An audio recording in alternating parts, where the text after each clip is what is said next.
시편 135편 1절부터 6절 말씀을 가지고 여호와를 찬송하라 이런 제목으로 같이 은혜를 나누도록 하겠습니다. 시편 135편 1절부터 6절 여호와를 찬송하라. 우리 찾으셨으면 한음성으로 찬찬히 합독하겠습니다.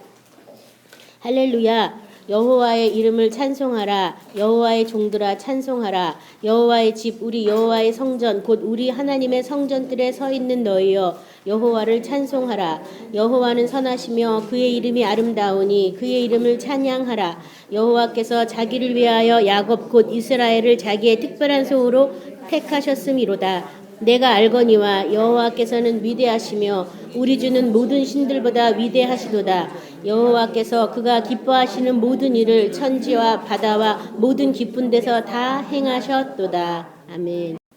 우리 지난번에 거룩한 부르심에 대해서 같이 은혜를 나누셨는데요. 그 하늘의 거룩한 부르심은 결국은 우리가 하나님의 집이 돼서 하나님의 성령을 통해서 아버지와 아들 안에서 하나 되는 것이다. 그렇다면 내가 하나님의 집 돼서 뭐 할 것이냐? 내가 하나님의 집이 되었어요. 내가 하나님의 성전이 되었어요. 그러면 이 성전 안에서 뭘 할 것이냐? 그 제목이 오늘 제목이에요. 여호와를 찬양하라. 찬송하라. 1절에 보면 할렐루야 야훼의 이름을 찬송하라. 야훼의 종들아 찬송하라. 여기 보면 지금 누구에게 찬송하라고 했냐면 여호와의 종들아 찬송하라. 누구에게요? 여호와의 종들아. 종이라는 뜻이 뭐 나쁜 의미도 있겠지만 여기서는 예수의 피로 값주고 사셔서 우리는 우리 것이 아니라 하나님의 예수님의 것이 되었거든요.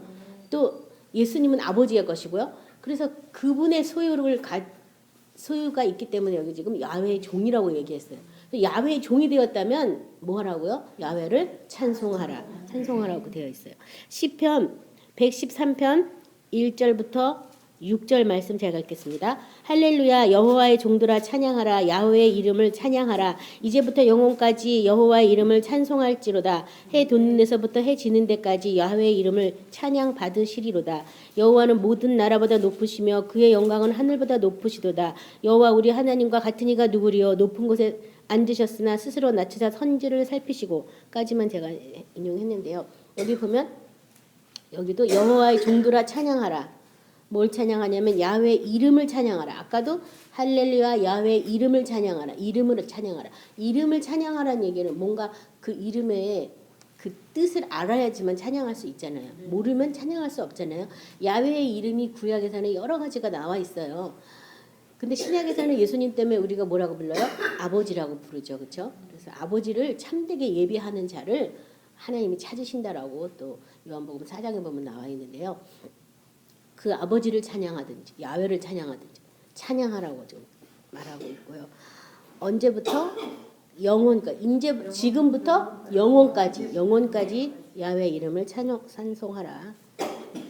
그다음에 시편 146편 1절에서 5절 우리 이거 찾아서 같이 합독해 보도록 하겠습니다. 시편 146편 1절에서 5절입니다.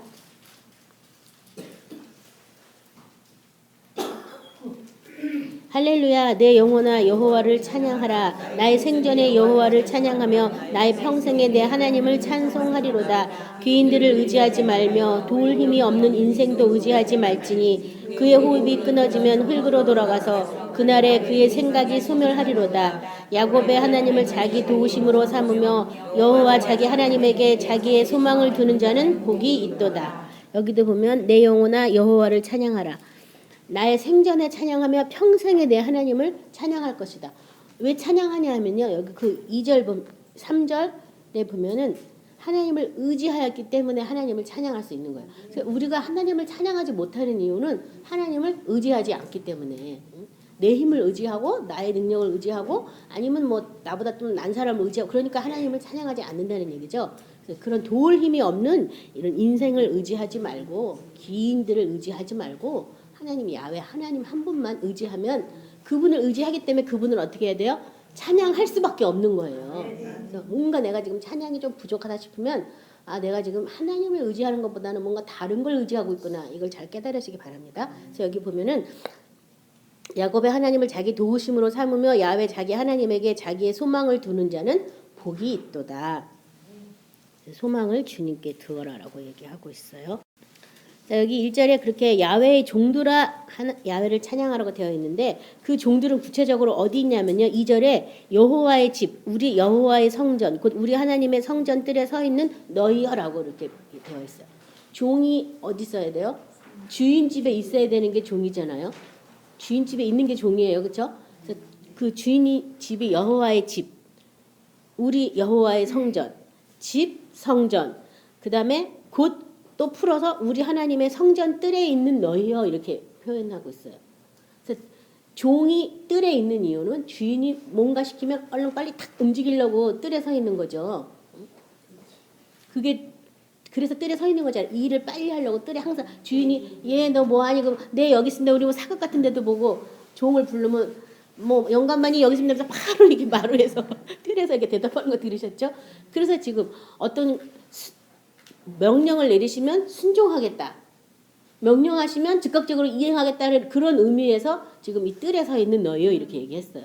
마찬가지 하나님이 우리에게 명령하시면 우리가 그 전에 하나님이 나를 갑으로 사서 새 사람이 된 걸 모를 때는 막 이렇쿵 저렇쿵 막 뜻을 헤아리고 또 뭐 어쩌고 저쩌고 막 했으면서 이유를 대고 핑계를 대면서 이 다음에 할게요 아니면 딴 사람 시키세요 막 이런 식으로 우리가 여러 가지 핑계를 댔지만 그것이 아니라 이제 하나님의 갑으로 사서 예수 안에 하나님의 형상을 우리에게 보여주시고 예수님이 아버지께 순종했듯이 우리도 아버지께 순종하게 하려고 우리를 부르셨기 때문에 순종의 종이 되었기 때문에 우리 역시 그렇게 된 사람은 하나님의 성전 야훼의 집 그 뜰에 있다. 그러면서 그 뜰에 있는 너희여 그러고 부르고 있어요. 시편 92편 11에서 15절은요. 내 원수들이 보응받는 것을 내 눈으로 보며 일어나 나를 치는 행악자의 보응받는 것을 내 귀로 들었도다.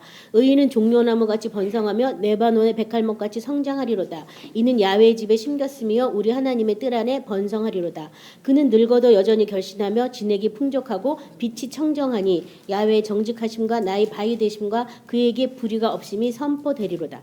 여기 보면은요. 야훼 성전에 있는 너희 어떤 사람이 야훼 성전에 있게 되냐 하면은 12절에 의인은 종려나무같이 번성하며 레바논의 백합목같이 성장하리로다 하면서 이는 야훼의 집에 숨겼으며 우리 하나님의 뜰에서 번성하리로다. 그러니까 하나님의 뜰에서 번성하는 자들이 어떤 사람이냐면 의인이라고 지금 얘기하고 있어요. 그렇죠? 그러니까 이 하나님의 종이 됐다는 것은 의인이 되었다 이 얘기죠. 예수의 의를 입어서 의인이 되었다. 그 사람이 하나님의 뜰 안에서 번성하는데 그 앞절에 11절에 보면요. 내 원수들이 보응받는 것을 내 눈으로 보며 일어나 나를 치는 행악자들이 보응받는 것을 내 귀로 들었도다 하면서 의인은 종려나무같이 번성하다. 그러니까 의인이라는 얘기는 결국 다른 말로 말하면 예수 그리스도의 의를 아는 사람인데 예수 그리스도를 의를 알다 보면 반대로 뭐가 나오냐면 사탄이 나오고 어둠이 나오고 어떤 영적 전투가 나오는 거예요. 그래서 지금 영적 전투를 통해서 내 원수들이 보응받는 것을 내 눈이 보고 그다음에 나를 치려고 하는 그 행악자들이 보응을 받는 것을 내 귀로 들었다. 어떻게? 예수님이 이긴 그 이김으로 그런 것들이 다 처리되는 걸 내 눈으로 보고 듣고 했다. 이 얘기잖아요. 지금 그 사람이 지금 의인이라고 얘기해서 그 다음에 의인은 종려나무같이 번성한다. 그러니까 의인되지 않았다면 이게 다른 말로 말하면 하나님의 뜰에 없다는 얘기예요. 또 번성할 수가 없다는 얘기예요. 왜냐하면 자꾸 사탄이 와서 이렇게 자꾸 거짓말 할 때마다 속아서 넘어지고 사탄의 어떤 우겨싸임에 쌓일 수밖에 없기 때문에 그래서 내가 지금 하나님의 집에 믿음으로 그냥 아멘 하면 있으면 참 좋겠어요. 그럼 좋겠는데 그게 아니다. 어떤 영적인 과정을 지나서 통과해서 부활하신 예수님과 연합이 돼야지만 그 뜰에 가 있을 수가 있어요. 그래서 제가 저번에도 말했죠. 누구든지 사망의 골짜기 다 지나가야 된다고. 믿음으로 제대로 살면 다 지나가게 돼 있다고. 그래서 의인은 고난이 많고 선을 행함으로 고난 받는 것이 바로 하나님의 뜻이다. 그래서 고난 받는 것을 두려워하지 말고 내가 고난 당할 때 왜 나만 이렇게 되냐 슬퍼하지도 말라고. 그건 특별하게 하나님이 나를 복 주시려고 예수님의 그 십자가의 고난에 동참시키는 거죠. 아무나 그 은혜를 주는 건 아니에요. 그래서 저 사람 예수 잘 믿었는데 왜 저 사람 목에 힘들어? 그거는 뭔가 그 사람이 문제가 아니라 그거를 말하는 그 사람이 바로 문제예요. 문제. 어떤 사람이 전에 제가 어떤 제가 있던 교구의 권사님이 자기는 예수를 믿고 일평생 한 번도 어려운 일을 안 겪었다는 얘기를 저한테 했어요. 그래서 제가 어떻게 하면 그럴 수가 있을까? 나는 맨날 넘어져 자빠져 그냥 살려주세요 이러고 있는데 저 사람 어떻게 그럴 수가 있을까? 그거는 그분이 완전히 완성됐다든지 아니면은 잠들어 있는 영혼이에요. 잠든 영혼 뭐 사탄이 왜 뭐하러 공격하겠어요? 그 잠들어 있는데 깨어 있으니까 공격 당하시는 줄 깨달으시기 바랍니다.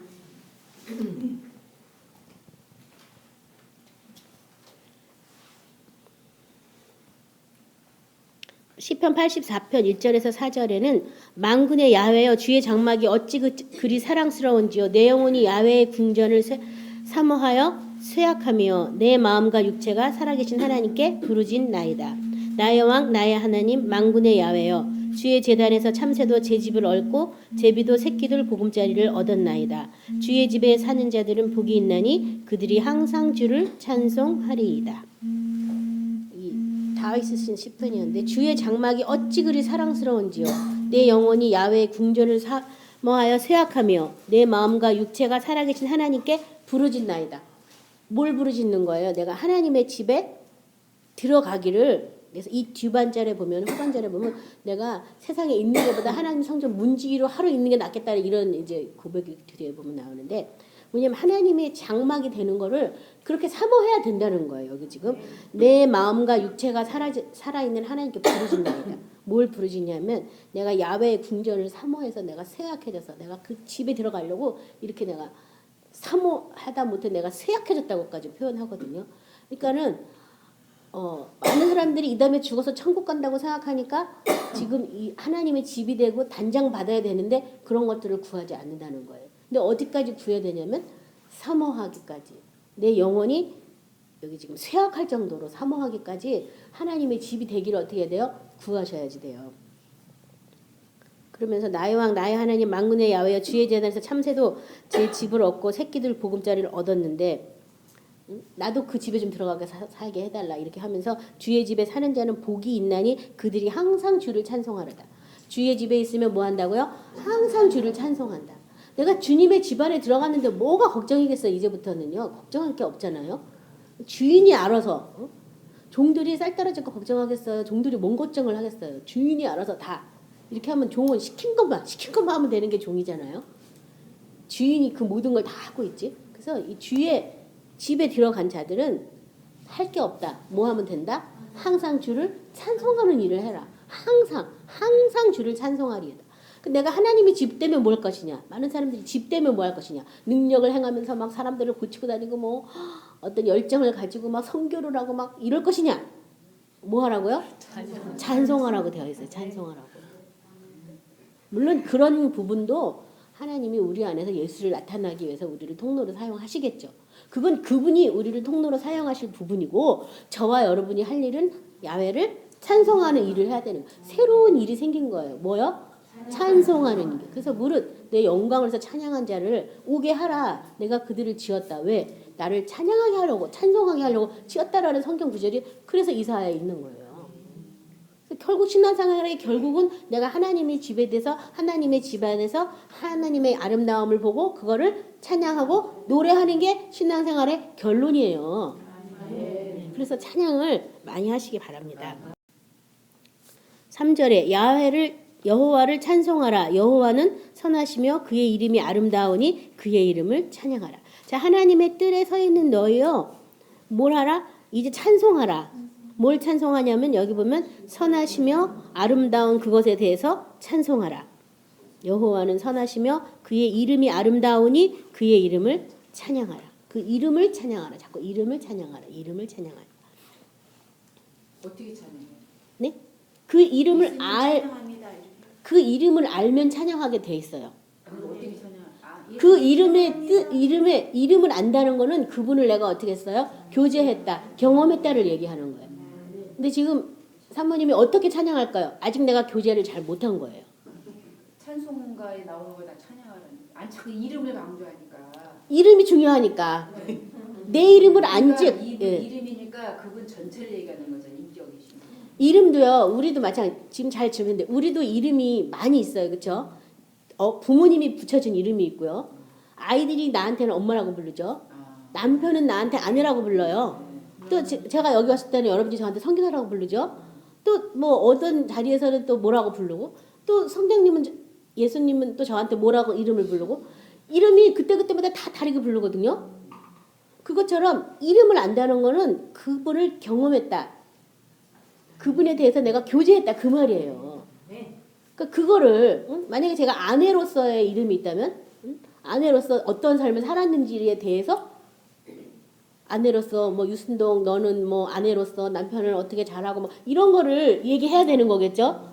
또 내가 우리 애들의 엄마로서는 유순동 너 엄마는 자녀들을 어떻게 양육하고 어떻게 하고 이런 걸로 그렇게 찬양하는 거예요. 마찬가지예요. 성경 구약에 나타나는 아버지의 이름이 많이 있어요. 뭐 야훼, 이레, 삼마, 뭐 치드게누, 뭐 니시, 뭐 샬롬, 뭐 여러 가지 이름이 있거든요. 그 이름뿐 아니라 또 우리에게 주신 아버지라는 이름도 있고요. 또 하나님이 또 뭐 남편이라고도 또 성경에 나는 너희 남편이다라고 딱 얘기도 하셨고 또 계시록에 보면 신랑이라고 또 되어 있고 여러 가지 이름들이 있거든요. 그 이름을 아는 것을 우리가 노래하는 게 그 이름을 찬양하는 거예요. 여기 시편 100편 1절 5절 아시니까 제가 읽겠습니다. 온 땅이여 야훼께 즐거운 찬송을 부를지어다. 기쁨으로 야훼를 섬기며 노래하면서 그의 앞에 나아갈지어다. 야훼가 우리 하나님이신 줄 너희는 알지어다. 그는 우리를 지으시니요 우리는 그의 것이니 그의 백성이요 그의 기르시는 양이로다. 감사함으로 그 문에 들어가며 찬송함으로 그의 궁전에 들어가서 그에게 감사하며 그의 이름을 송축할지어다. 여호와는 선하시니 그의 인자하심이 영원하고 그의 성실하심이 대대에 이르리로다. 그래서 내가 막 영적 전투를 할 때는 뭐 의에 대해서, 죄에 대해서, 어둠에 대해서, 뭐 빛에 대해서 이렇게 막 싸가야 되니까 뭐 빛들의 아버지 막 이러면서 우리가 또 아버지를 찬양할 수가 있겠죠. 근데 내가 이제 보좌에 올라가면 이런 싸움이 다 끝났잖아요. 다 끝났으니까 하나님이 얼마나 아름다우신 분이신지, 얼마나 자비하신 분이신지, 인자가 얼마나 끝이 없으신 분인지를 이제 비로소 이제 그런 영적 싸움을 통해서 그 가치를 알게 돼서 그 이름을 알게 돼서 그분을 찬양하는 거예요. 그래서 여기 지금 선하심과 아름다움을 찬양하라고. 그래서 아 주님이 정말 아름다우신 분이구나. 그전에는 왜 주님은 이 땅에 오셔가지고 이렇게 험한 일을 겪으면서 왜 우리까지 발자취를 쫓아오게 해가지고 왜 우리까지 이 세상에서 세상 사람들은 예수 믿는 사람들을 좋게 보는 게 아니라 막 자기들이 발로 밟고 막 짓밟고 막 했다면서 예수 믿으면서 막 율법의 잣대를 재가면서 막 그러잖아요. 아, 왜 이렇게 하셨을까? 그냥 왕이신데 저 그런 생각했어요. 그냥 인간을 싹 없애시고 새로 그냥 만들지 왜 노아는 살려두셔가지고 이렇게 하셨을까? 막 그런데 그 창세기부터 하나님은 우리를 너무나 사랑하신 거예요. 너무 사랑하셨기 때문에 그 씨를 없애지 않으신 거죠. 하나님이 그 아름다움, 하나님의 그 선하심이 아니라면 다 없애버리고 다 진멸해버리고 새로 다른 아담을 만드실 수도 있어요. 근데 그러신 분이 아닌 거예요. 그래서 어떤 그런 가치를 그런 어떤 사망을 통과하고 부활하신 예수님과 연합하기 위해서 끊임없이 새 생명과 교제를 나누면서 자꾸 옛 생명을 물리치면서 막 하다 보면 하나님이 얼마나 나에 대해서 오래 참으셨는가. 그분의 자비가 정말 무궁하구나. 그리고 정말 성실하신 분이라는 것을 막 뼈저리게 알게 되죠. 정말 성실하시구나. 그래서 그거는 이제 나중에 그렇게 올라가서 할 수 있는 노래이기 때문에 지금 선하시고 아름다우심을 찬양하라고 이렇게 말하고 있어요. 그렇다면 하나님에서 부를 대부분의 노래는 하나님의 선하심과 하나님의 아름다우심과 하나님의 자비하심을 노래하는 거죠. 하나님 그분 자체를 노래하는 게 성전 안에서 하는 노래예요. 근데 이 성전 안이 뭐 이스라엘에서 출애굽할 때 부른 노래라든가 뭐 다른 노래들은 나한테 뭘 해줘서 어떻게 해줄 거니까 뭐 이런 나하고 꼭 연관된 걸 가지고 찬양을 많이 했거든요. 근데 그거는 사실 찬양이라고 하기보다는 감사 찬양. 근데 여기 지금 감사하면 그의 문에 들어가요. 문에. 근데 찬송하면 어떻게 하냐면 그의 궁전까지 들어가요. 그러니까 감사해봐야 맨날 몸 들어갔다 나왔다 하는 거예요. 감사는 왜냐면 내가 계속 살아있기 때문에. 근데 이제 그 차원을 벗어나면 주님이 있는 그 자체로 너무 만족한 거예요. 기쁜 거예요. 만약에 천국과 지옥이 없다 해도 예수님이 나의 구주라는 게 난 너무 행복한 거예요. 왜냐면 그분이 나의 모든 삶의 피난처잖아요. 그렇죠? 반석이시잖아요. 내가 뭘 생각하고 경영하고 계획할 필요가 없잖아요. 내가 뭐 하나 법을 만들어가지고 대가 대가 연구할 것도 없잖아. 그분이 만드신 법에 나는 순종하면 되잖아. 또 순종이 안 되는 건 막 기도해서 순종하게 도와달라면 또 되는 것이고. 그래서 안 죽은 부분을 또 장사 지내고 다시 또 새롭게 새로운 피조물로 다짓고 그런 일련의 과정들을 계속 하다 보면 사실 그분의 그분 자체를 노래하는 것이지 사실 우리가 그분을 모르니까 그분 자체를 노래해라 그러면 대부분 제가 여기다 지금 A4 용지를 싹 한 장씩 놓아가지고 하나님 찬양하는 시를 써보세요. 그러면은 경험을 안 한 사람은 쓸 수가 없는 거예요. 그냥 구원시켜줘서 감사하고 예수 보내줘서 감사하고 감사로 다가 감사로. 그 자체는 안 되는 거야. 그 자체의 아름다움은 아직 안 봐서 그런 거죠. 그러니까 그것을 교제를 나누셔야 돼요. 시편 147편 1절은 할렐루야 우리 하나님을 찬양하는 일이 선함이요 찬송하는 일이 아름답고 마땅하도다. 찬양하는 그 일이 바로 선한 일이다. 뭐가 선한 일이다? 찬양하는 일이 바로 선한 일이다.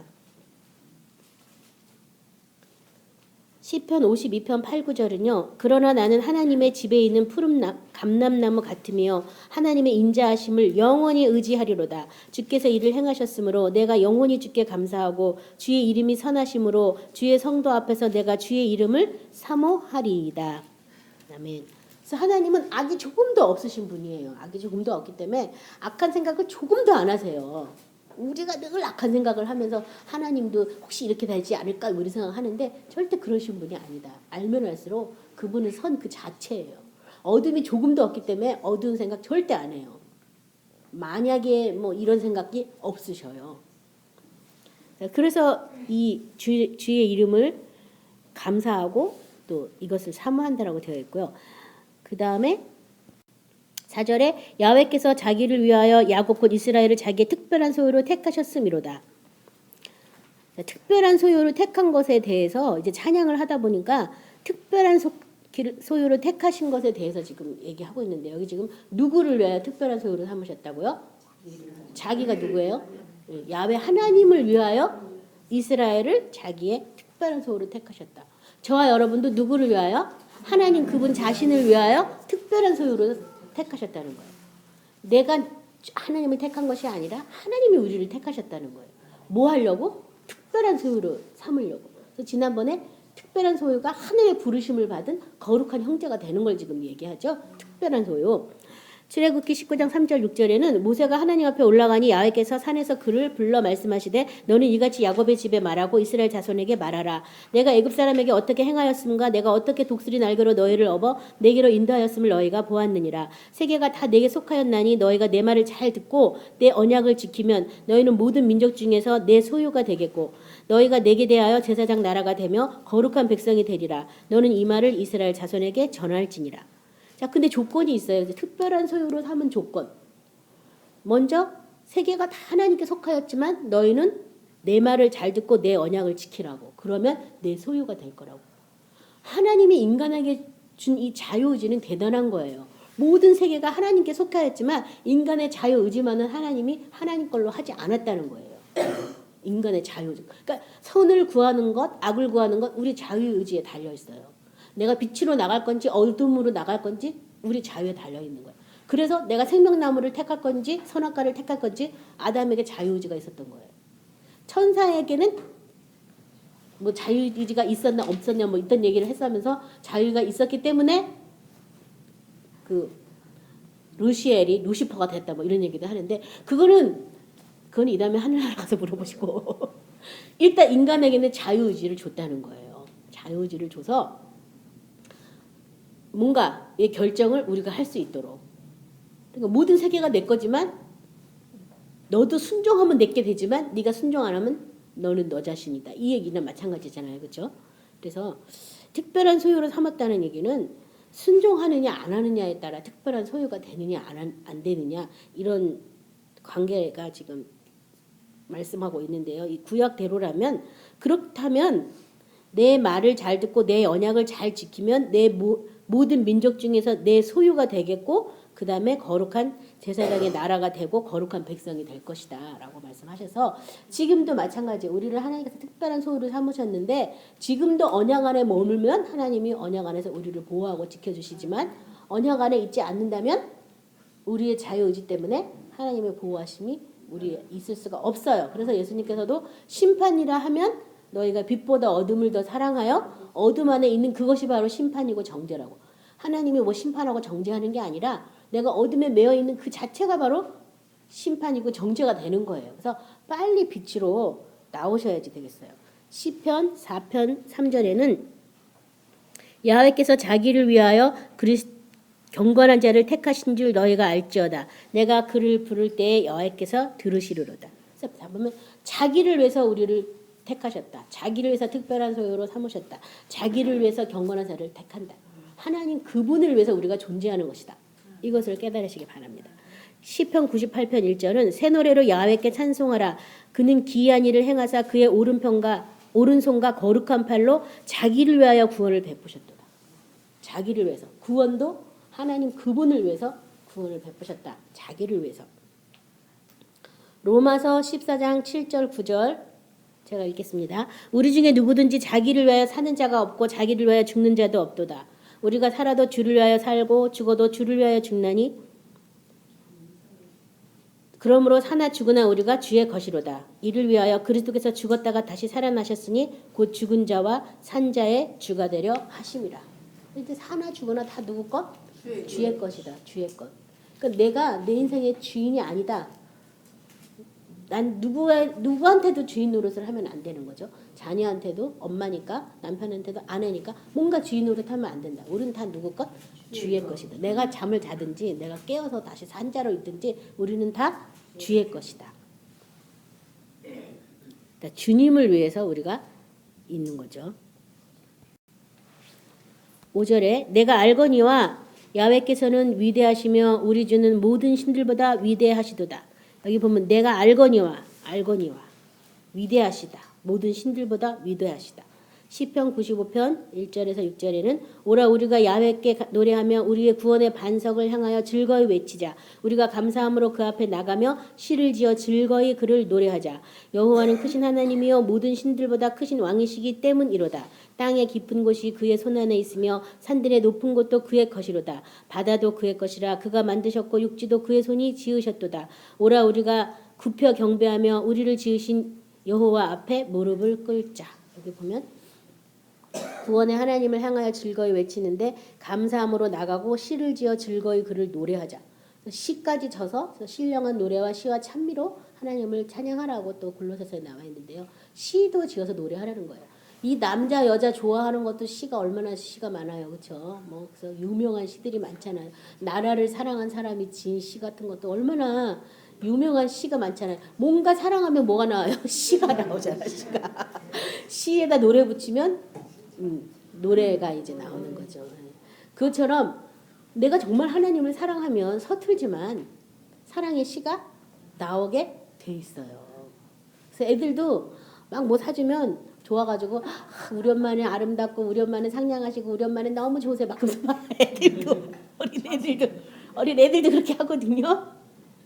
그런데 우리도 그렇게 하나님을 찬양하고 감사할 때 어떻게 하냐? 아까 그 이름을 찬양하랬지만 그 다음에 또 시로 또 하나님을 찬양하라고 되어 있어요. 또 알거니에 대해서 아까 우리가 하나님을 알거니와 위대하시고 모든 신분보다 위대하신 것을 알아야 돼. 알거니와 알기 때문에 시를 짓고 찬양하라고 되어 있고 로마서 6장 6절부터 9절은 뭐 본문하고 상관없는 말인데요. 이 알거니와에 대해서 한번 제가 찾아봤거든요. 알거니와 로마서 6장 6절부터 9절 우리 같이 합독하겠습니다.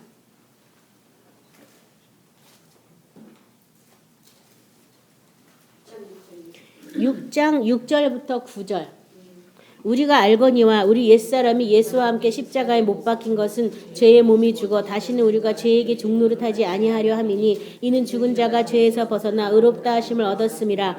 만일 우리가 그리스도와 함께 죽었으면 또한 그와 함께 살 줄을 믿노니 이는 그리스도께서 죽은 자 가운데서 다시 살아나셨음에 다시 죽지 아니하고 사망이 다시 그를 주장하지 못한 줄을 아미로다.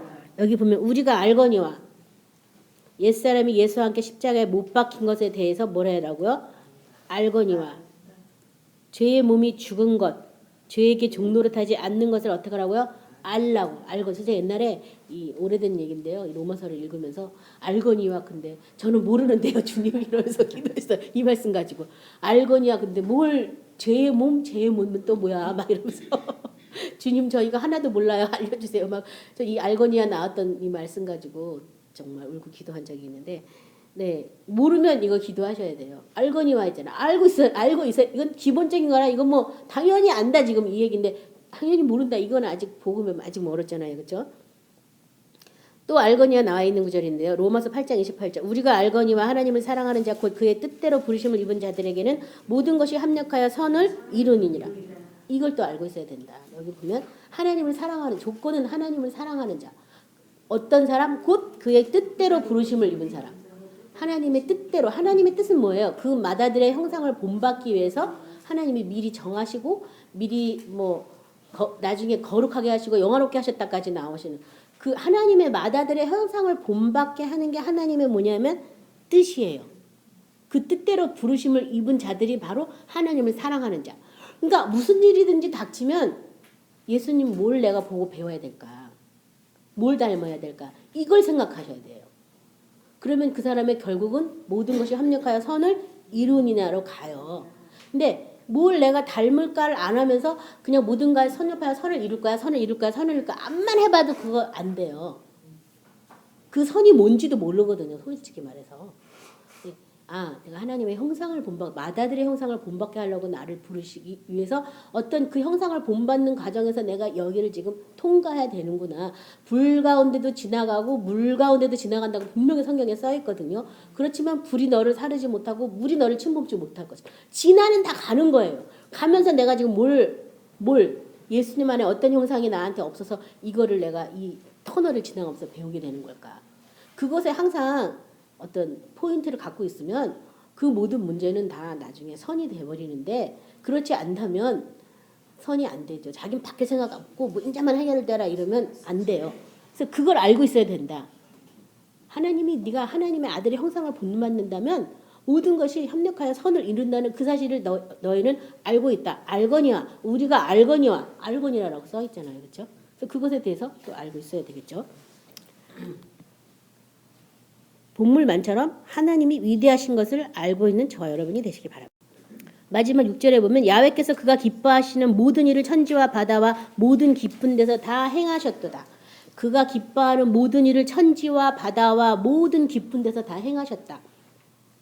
시편 115편 1절에서 3절에 보면 야훼여 영광을 우리에게 돌리지 마옵소서.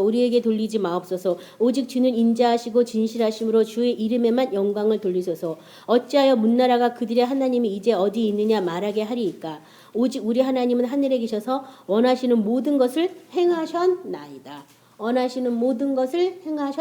다 끝나셨다. 이렇게 얘기하고 있죠. 시편 24편 1절 2절에는 땅과 거기에 충만한 것과 세계와 그 가운데 사는 자는 다 야훼의 것이로다. 야훼께서 그 터를 바다 위에 세우시며 강들 위에 건설하셨도다. 여기 보면 아까 그가 기뻐하는 모든 일을 천지와 바다와 모든 깊은 데서 다 행하셨는데 시편 24편에 보면 그 터를 바다 위에 세우셨다. 강들 위에 건설하셨다. 뭐냐면요. 맨 처음에 세계가 있었고 그 다음에 땅이 혼돈하고 흑암이 깊은 위에 있었고 수면 위에 가득 차 있었어요. 수면 위에 가득 차 있는 그 상태에서 성령이 임하셔가지고 이제 창세기 1장의 일들이 일어나잖아요. 그래서 빛이 있으라 해서 빛을 가지고서 이제 빛과 어둠을 구분하고 나누는 일을 하셨고 그 다음에 어둠을 하늘 위로 몰아놓고 궁창 위 하늘과 궁창 아래 하늘로 나눴어요. 그 다음에 재창조가 일어난 거죠. 그래서 무튼 드러내라. 심해질 과목과 이것을 드러내라라고 한 거야. 새로 만들어진 게 아니라 한번 창조된 세상에 흑암이 깊은 위에 있고 모든 것이 수면에 가라앉아 있어가지고 드러내라 해서 드러나서 이제 이런 과목들이 막 자라나고 막 나중에 하나님이 짐승도 만들고 하늘에 별이 있어라서 생겨난 것도 있고 만들어진 것도 여러 가지가 있는데요. 어디다 건설했냐면 바다에다 건설했다는 거야. 그래서 수면 위에 다 수면에 전부 가라앉은 거기다 하나님이 그 터를 세우셨다. 강들 위에 건설하셨다. 그래서 뭐 시편이나 여기서 보면 하나님이 이 물을 나눠요. 나눠서 바다를 만드시고 물이 육지에 못 올 때에 막 모래를 쌓고 막 해가지고서 하나님의 시간은 그게 하루지만 인간의 시간은 얼마 걸릴지 모르지만 아무튼 모래를 고운 모래 굵은 모래 해가지고서 바닷가에 모래를 쫙 만드셔서 물이 이렇게 육지에 못 들어오게 그런 일들을 다 하셨거든요. 그래서 하나님이 지금 그 터를 바다 위에 세우시고 강들 위에 건설하셨다고. 그게 다 이제 없어지고 이렇게 묻히 드러난 그곳에서 이제 어떤 과목도 나오고 뭐 터가 생겨나가지고 바닷물에 이렇게 바닷물이 있는 땅에서는 식물이 자랄 수가 없잖아요. 염도가 안 맞아가지고 그런 걸 다 한 다음에 또 나무가 자라게 하고 막 해서 사람을 나중에 만들고 사람한테 그 실과를 먹으라고 하고 이렇게 했거든요. 그래서 지금 그 터를 바다 위에 세우시고 강들에 건설하셨다라고 얘기하고 있어요. 그래서 어찌 보면 사람들이 지금 개척하지 못한 데가 바다다. 뭐 바다에 해로가 있다 그래가지고 배는 많이 다르지만 바다 깊은 곳, 뭐 심해는 아직 인간이 다가보진 못했어요. 우리 옛날에는 뭐 염라대왕이 있다 못한 얘기도 우리 뭐 전래 동화에서는 했는데 바다 밑에 뭐가 있는지 알 수가 없죠. 이 바다 밑에 죽음의 사자, 죽음, 사망, 바닷물을 먹고 사는 사람은 없어요. 물고기는 바닷물을 먹는데 인간이랑 식물, 이 땅에 사는 족속은 바닷물을 먹었다면 삼투하 때문에 다 죽어요. 그러니까 바다는 죽음을 상징하는 곳이에요. 희망이다 보다는. 그래서 이 바다에 대해서 계시록 21장 1, 2절에 보면 또 내가 새 하늘과 새 땅을 보니 처음 하늘과 처음 땅이 없어졌도다. 바다도 다시 있지 않도다. 바다도 다시 있지 않다. 바다. 그래서 이걸 얘기하자면 너무 시간이 많이 걸리지만 이 심판 때 보면 이 바다에서 사람들이 막 나와가지고 심판의 그 대열에서 또 심판 받고 하는 이런 대목들도 나오거든요. 이 물에 빠져 죽은 사람들, 뭐 물귀신이 잡아갔다 뭐 이런 얘기도 옛날에 교회 안 다닐 때 우리가 했던 얘기인데 죽음을 상징하는 곳이죠. 바다라는 게. 그래서 하나님은 그 모든 것 위에 하나님의 나라를 세우셨다. 그 모든 것 위에 하나님은 위대하신 분이다. 능력이 많으신 분이다라는 거예요. 근데 우리는 두려워서 그런 것들을 하나님의 능력을 알지 못하기 때문에 이제 막 두려워하죠. 그래서 이 계시록 21장 1절 2절에 또 내가 새 하늘과 새 땅을 보니 처음 하늘과 처음 땅이 없어졌고 바다도 다시 있지 않더라. 또 내가 보매 거룩한 성새 예루살렘이 하나님께로부터 하늘에서 내려오니 그 준비한 것이 신부가 남편을 위하여 단장한 것 같더라. 그래서 다시 없고 그 다음에 이렇게 단장한다. 그것을 잘 기억해 놓으시기 바랍니다. 자, 그래서 잘 하든지 못하든지 하나님을 노래해야 되겠다. 찬양해야 되겠다. 또 찬양하면 그 궁정에 들어간다니까 일단은 한번 써보시는 거예요. 노트를 하나 사가지고 여러 편지 쓰듯이 하나님 찬양하는 이렇게 시편도 좀 적어보시고 또 기도할 때 그냥 하나님을 노래하고 찬양하는 그런 기도도 많이 하시고 이게 자꾸 하다 보면 또 이게 어떻게 되냐면 생활화가 돼요. 그래서 저도 옛날에 내가 성령을 받고 내가 할 일이 뭔가 그랬더니 찬양하라고 지었다 그래가지고 내가 이제부터 찬양해야 되겠구나. 그래서 제가 찬양하는 걸 그때부터 했거든요. 그때부터. 그래서 막 이렇게 길거리 지나갈 때도 그냥 가만히 있으면 뭐해? 방언 찬양하거든요. 저요. 길거리 지나갈 때.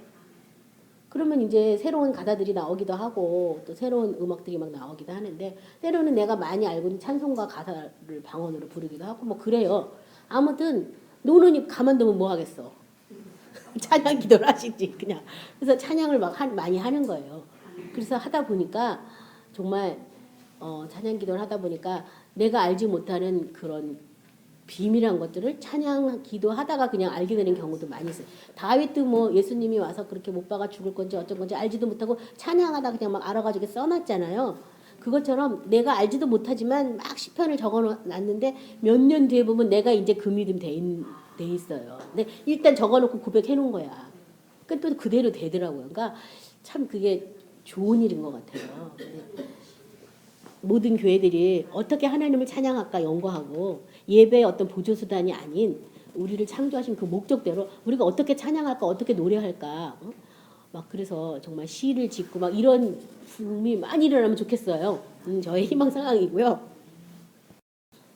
그래서 제가 이제 이 동영상 강의를 듣는 사람에서 또 설명할 건데요. 새롭게 창조라는 앨범을 이제 나왔거든요. 그래서 수요일 날 CD는 나오고 오늘 저녁부터 각종 음원 사이트에 음원이 올라가요. 그래서 어떻게 곡을 졌나 이제 요새 새로 나오신 분은 모르시고 그 전에 나오신 분은 우리 다 같이 불러봤지만 뭐 편곡되고 또 전문 보컬들이 들어가서 아주 멋있는 음반이 나왔으니까 집에 가셔서 오늘 저녁 때 음원 사이트에 들어가서 새롭게 창조해를 이렇게 쳐보세요. 이게 음반명이거든요. 새롭게 창조하면 음반명. 그래서 사실 이것은 제가 새 책을 다시 쓰려고 그랬어요. 제가 이제 엄마 같은 성령, 말씀으로 이끄시는 성령님, 뭐 하늘로 인도하는 성령님 그 네 번째 책을 쓰려고 그랬는데 책을 쓰려고 기도를 하다 보니까 하나님 아버지 이 사람들이 책을 써도 안 보잖아요. 사실 책을 써도 요새는 책을 읽는 시대가 아니에요. 책도 안 보지요. 동영상 유튜브도 막 제가 해외 막 선교 가서 하면 유튜브 강의 좀 올리세요 해가지고 또 되는 신랑 안 되는 신랑 막 뽑아가지고 어떻게 올렸는데 그것도 그렇게 많이 보는 것도 아니고 하나님 나는 받은 은혜를 나누고자 이렇게 몸부림쳐도 안 됩니다. 이거 어떻게 했으면 좋겠습니까? 물어봤어요. 그랬더니 야 그거 네가 노래로 만들어서 귀에 부르게 하라 이러시더라고요. 그래서 이게 또 뭔 말이야 뭔 말인지 모르지만 하여튼 노래를 만들려니까 네 알겠습니다 하고서 이제 제가 순종하겠습니다. 그러고 났더니 사실 제가 그 전에 방언 찬양 이렇게 하잖아요. 너무 곡이 좋아요. 그리고 가사가 너무 좋아서 아 이거를 좀 적어놨다 사람들이랑 같이 불렀으면 좋겠다. 기도가 딱 끝나면 싹 잊어버려요. 안 되더라고요. 그리고 녹음기를 막 녹음하려고 그래요. 녹음기만 딱 되면 끝쳐요. 그래서 아 하나님 아버지하고 나하고 은밀한 중에 이렇게 찬양의 교제를 나누기 원하시는구나. 방언 찬양하고 녹음하려고 그러면 더 이상 안 나오니까 아 근데 네가 노래를 만들어라. 네 하겠습니다. 그때가 새벽에 이제 기도한 건데 그리고 자려고 그랬더니 막 노랫말이 생각이 나가지고 이거 빨리 써놔야 돼. 그래가지고 이제 막 쓰기 시작한 거예요. 그래서 쓰고 이걸 또 어떻게 불러야 되지? 쓰긴 썼어. 근데 어떻게 불러야 될지 몰라. 어떻게 불러야 되죠? 그러고 막 하다 보니까 또 곡조가 나오더라고요. 그래서 그 곡조를 불렀어요 한 번. 그래서 그 다음에 또 다시 불러보려면 그 곡조만 나오더라고요. 그래서 이 곡조를 하라는 거구나. 그래서 먼저 가사를 만들고 그 다음에 곡을 붙여서 다시 부르고 그걸 녹음했다가 나중에 오선지로 그린 거예요. 그러니까 뭔가 이게 녹음이 원래 곡을 만드는 음악을 전문가로 하는 사람하고는 전혀 다른 방법으로 했는데요. 그래서 이제 또 좋은 사람들을 만나서 곡이 너무 찬송가처럼 만들어졌다. 이게 곡이 좀 하이라이트가 있어야 된다 해서 조금 이제 편곡으로 가다듬어 주셔가지고 20곡을 제가 내게 됐는데요.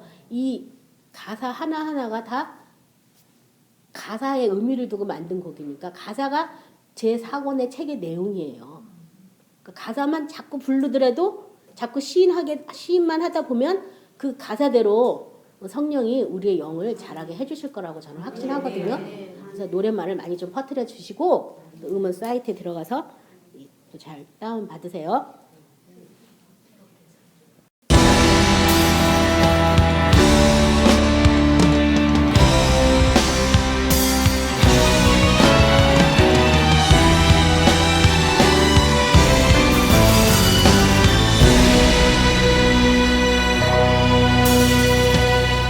애초부터 있었던 말씀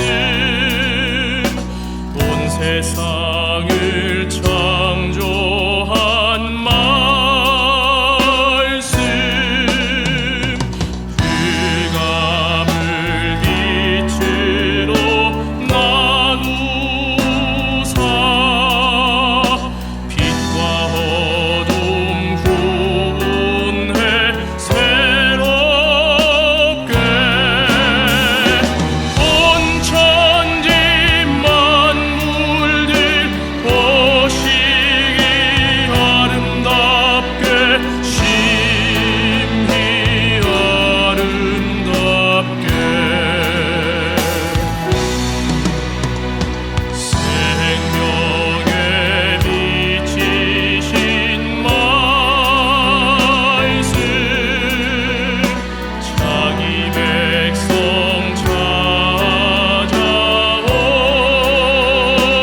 심히